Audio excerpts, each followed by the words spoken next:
Alternator ng Ford Everest.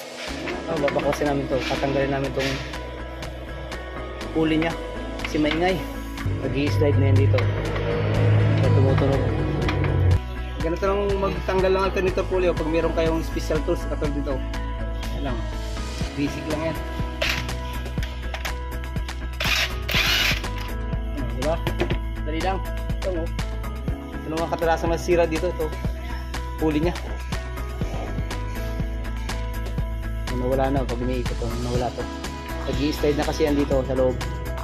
Nag-3 wheel na kaya tumutunog. Yan to guys, oh. Hindi lang magkabit. Tapos yung special tools. Ayan na.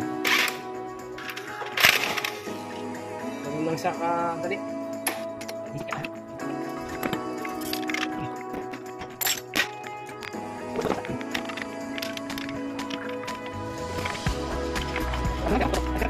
Okay, start.